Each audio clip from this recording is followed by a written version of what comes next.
Chapter 31 The Sleepover.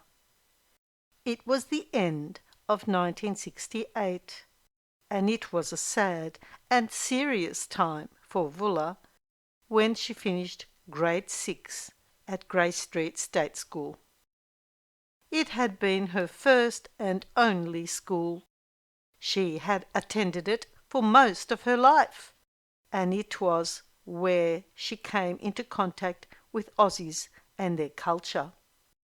For her, the school had been a cooking pot, boiling together the Australian countryside culture of the 1960s with the Greek culture of her parents.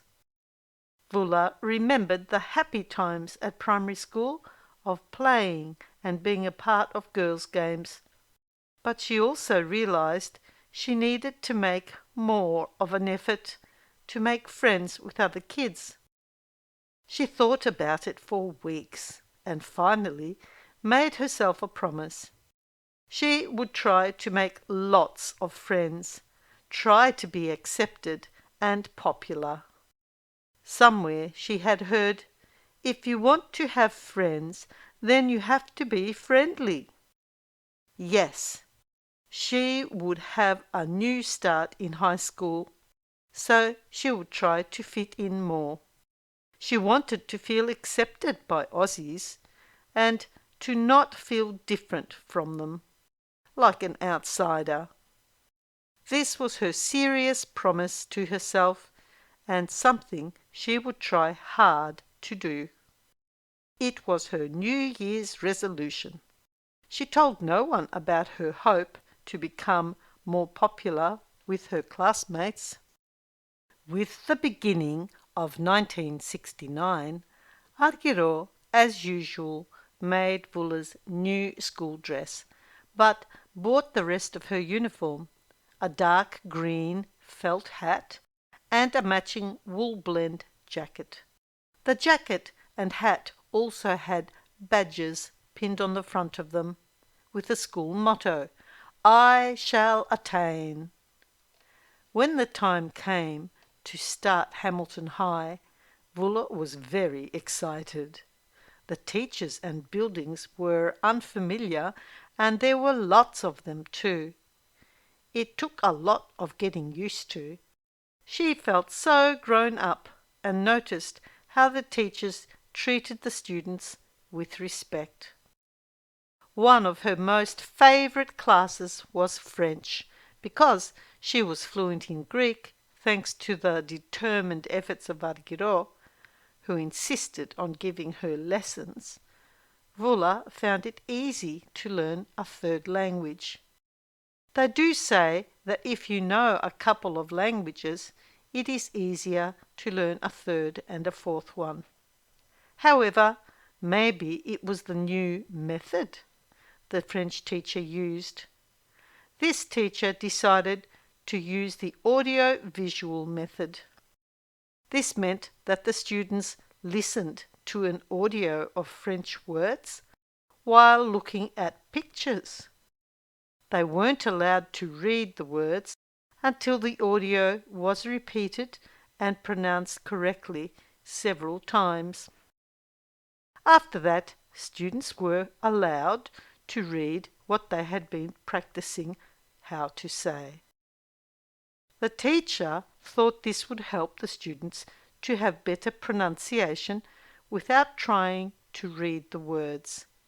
In any case, it worked well for Vula, and she always got the highest marks for her tests in the class. Another favourite subject was science because of the science laboratories. It was fun to use Bunsen burners and tripods, Florence flasks, test tubes, clasps and cylinders. She learnt a new style of writing too, that of scientific experiments.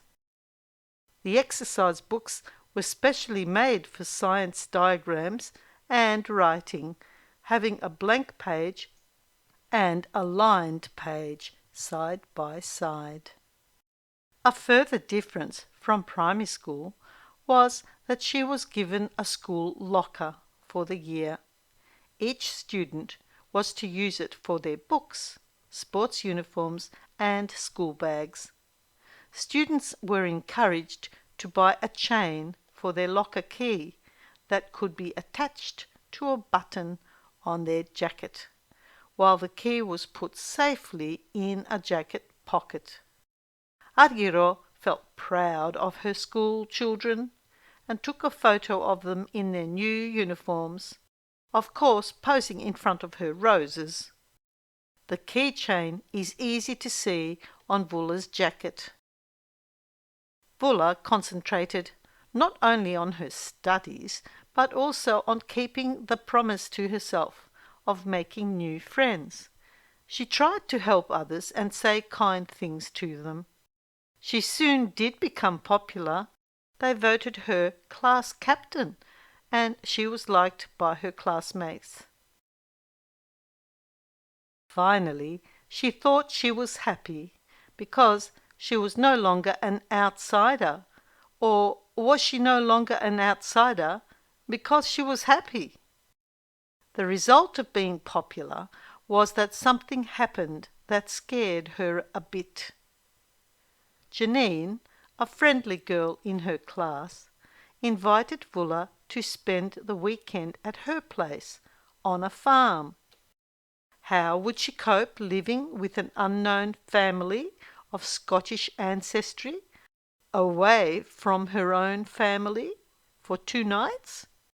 Vula had never been invited for a sleepover before, and she was not sure what her parents would say. It was something new for all of them. After discussing it with Vula, Argiro and Theo made an unexpected decision. She could go to Janine's home for the weekend. So, after school on Friday, Janine's dad picked up Vula with Janine and drove to their farm. It was a large sheep farm with quite a lot of land. Everything seemed lovely, but the family was very quiet, and Janine's parents ignored Vula after they welcomed her. To make things more uncomfortable, Vula found that she had to share a bed with Janine, which was something she wasn't used to.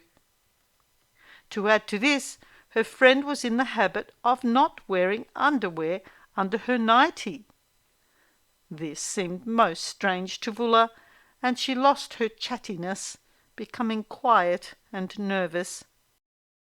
On Saturday, the girls killed time walking around the farm and looking at the flocks and feeding the orphaned lambs. But Vula was homesick.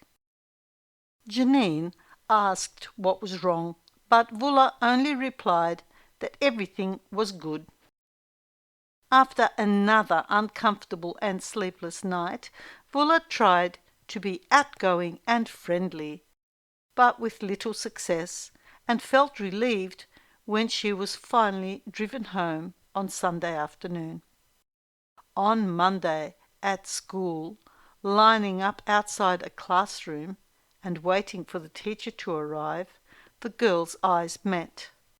After saying hello, Janine turned away and spoke to another girl. Janine wasn't very friendly anymore. She soon found a new best friend to be with. Well, that suited Vula just fine. It would be easier not to talk to Janine. Still, it was a bad ending, and Vula hoped she would still be popular at school. She worried that Janine would say negative things about her to the other students. One thing for sure, no more sleepovers for her.